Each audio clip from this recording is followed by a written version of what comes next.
Olá, investidores, sejam bem-vindos a mais um vídeo. E nesse vídeo eu vou conversar com você sobre Petrobras. A companhia ela tem tido uma valorização bastante significativa nesses últimos 12 meses, ao longo dos últimos anos, né? Tem carregado o Ibovespa praticamente nas costas, né? Enquanto outras empresas do Brasil têm sofrido nas suas cotações devido a um cenário mais incerto, como é o caso da Vale, a Petrobras tem conseguido ir muito bem, tem conseguido performar muito bem. Quero trazer para vocês um pouquinho dos números e mais do que isso, também quero trazer para vocês quais são as nossas projeções, as minhas expectativas para a companhia quando a gente olha os próximos 12 meses, né? Não adianta a gente só olhar os últimos 12, porque se a gente está investindo para ser sócio da companhia para o futuro. Então é bastante importante a gente entender qual é o futuro da Petrobras, tá? Antes de começar, queria lembrar vocês, caso você não seja inscrito, se inscreva no canal. Isso é uma forma, um jeito de você ficar cada vez mais próximo do mercado financeiro, tá sempre antenado às principais informações e notícias, análises e muito mais, tá? Deixa um like nesse vídeo e coloca nos comentários qual a próxima empresa que você quer que eu analise, tá? Sem mais enrolação, vamos lá olhar a cotação da Petrobras no último ano, né? E aí, quando a gente olha a cotação da Petrobras no último ano, a gente tem algumas coisas interessantes aqui. A primeira delas é a valorização de quase 28% nos últimos 12 meses, no último ano. Isso é uma valorização muito expressiva, muito acima do que a gente teve no Ibov, tá? Algumas vezes acima do que a gente teve do Ibovespa. E além disso, a gente teve uma queda do Brent nesse período. Então, mesmo com uma queda do principal indexador dos produtos da Petrobras, a companhia sim conseguiu demonstrar uma valorização expressiva. E por que disso, João? Na minha visão, isso decorre do principal fator, que é a diminuição da incerteza. No último ano, e não só no último ano, mas nos últimos 2 anos, a gente teve várias incertezas rondando a Petrobras. Quais são elas, ou quais são as principais delas? A gente está falando de política de preço, se tinha uma dúvida acerca de se vai ter repasse de preço, se não vai, se a Petrobras vai ficar mais no meio do caminho, se vai controlar, etc. Controle não aconteceu, o Brent até caiu nesse período, né? Então não teve uma pressão altíssima de preços muito forte para que houvesse um repasse, e isso poderia causar um descontentamento da população. Não foi o que aconteceu, então você tem uma diminuição dessa incerteza. Segundo, investimentos, né? Muito se falava sobre investimentos volumosos na área de energia, principalmente eólica offshore, o que também não se deu. Refinarias também se falou bastante, não teve um aumento significativo desses investimentos, o que chega ou remete ao nosso terceiro ponto, que são os dividendos. E isso a gente consegue evidenciar muito bem aqui no Status Invest, né? Quando a gente olha o dividend yield, estou falando do dividend yield de 17,17%. Um dos maiores dividendos da Bolsa Brasileira, tá? Então, somando esses 3 fatores, a gente tem como resultado a valorização de quase 28% nos últimos 12 meses. No mês atual, a gente tem uma queda, muito por conta da queda do Brent, tá? A gente teve uma aceleração da queda do Brent nesse mês, ainda assim é uma queda menos acentuada que a queda do Brent, tá? Quando eu estou gravando esse vídeo, se eu pego os últimos 30 dias, o Brent caiu algo como 7,6%, enquanto a Petrobras caiu 4,4%, então ela tem caído menos do que o Brent, tá? Então, o resumo da história é esse. Vamos olhar os indicadores para entender se a Petrobras ainda se trata de uma boa empresa ou não, né? Gosto de olhar 4 grupos de indicadores. Primeiro grupo de indicador de valuation, porque o preço importa muito, né? Vamos começar por eles. Existem 3 indicadores que eu gosto bastante de Petrobras. PL, preço sobre lucro. A companhia hoje negocia um PL de 6 vezes, 6,2 vezes, um PL bastante descontado. Só para vocês terem uma ideia, lá fora, quando a gente pega os principais pares, a gente está falando uma média entre 8 a 10 vezes, tá? Preço-lucro. Ou seja, a companhia está descontada 30, 40, 50% em relação aos seus pares, tá? Então, é um desconto.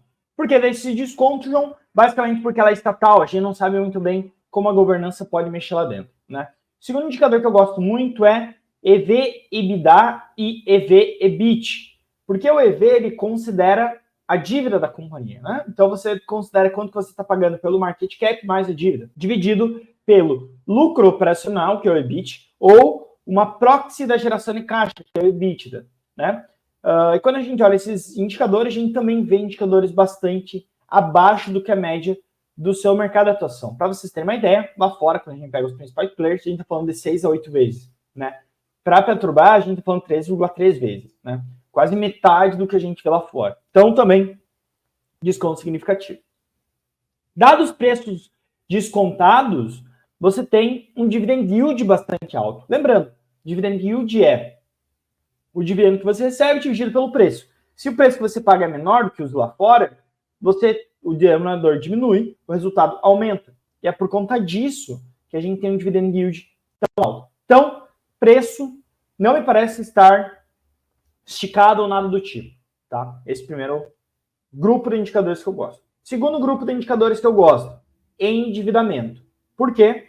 Porque a companhia, se ela estiver muito endividada e o ciclo virar, ela pode se alavancar de uma forma exacerbada, né? E com uma alavancagem muito forte, isso acaba por impactar muito o resultado, porque você começa a gerar menos receita, a sua despesa financeira começa a pesar muito, e isso impacta seu lucro de uma forma bastante forte, tá? Quando a gente olha a dívida líquida sobre PL de 0,7, muito tranquila. Busque empresas que tenham esse indicador abaixo de 1.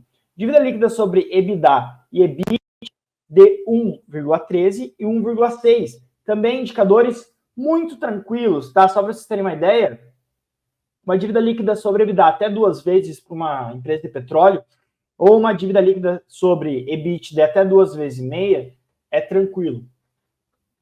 Petrobras está abaixo desse meu teto. Então, valuation, ok, não está extremamente bem precificado. Endividamento também muito tranquilo. O terceiro grupo de indicadores que eu gosto de olhar é eficiência. E isso demonstra margens, né? Basicamente, quanto maior a eficiência da companhia, maiores são as margens que ela consegue. E a gente vê que a Petrobras está num dos melhores momentos históricos das suas margens, como a gente pode evidenciar nesse gráfico, né? A margem EBITDA médio gira em torno de 33%, puxada para baixo, principalmente 14, 15, que a gente teve as duas piores margens históricas da companhia, diante de todo aquele escândalo da Lava Jato, etc. Ainda assim, a gente tem umas margens bem superiores da média histórica.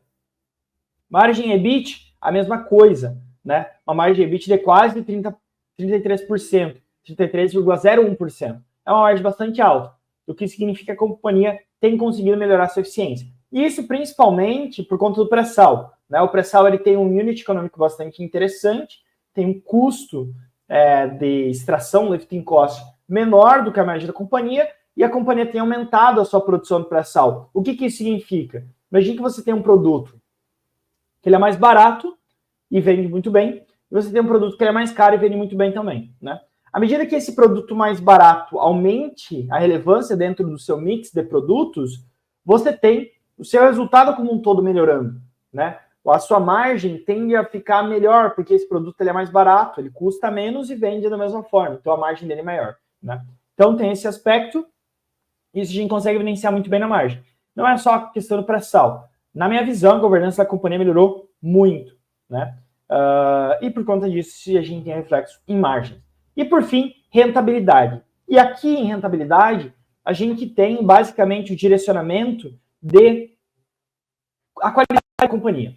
Basicamente isso, tá? Rentabilidade diz acerca da qualidade de alocação de capital dentro da Petrobras. Uma rentabilidade, eu busco pelo menos um ROI acima de 15, acima de 20 é bom, muito bom, tá? E é isso que a Petrobras tem apresentado, um ROI de 21%.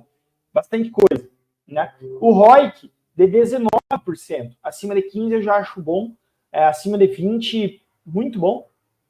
Ela tem um ROIC muito próximo de 20. Então, mais um check. Todos esses fatores nos traduzem que a Petrobras tem conseguido rentabilizar seu capital com uma estrutura de capital saudável e com boa eficiência, tá? Esses indicadores, eles estão em um momento muito positivo, bem acima da média histórica, né? Ainda lembro, né? A média histórica é prejudicada por esses 3 anos. Se a gente tira esses 3 anos, a média histórica sobe um pouquinho. Ainda assim, é muito longe daquele all-time high que a gente viu nos últimos anos, tá?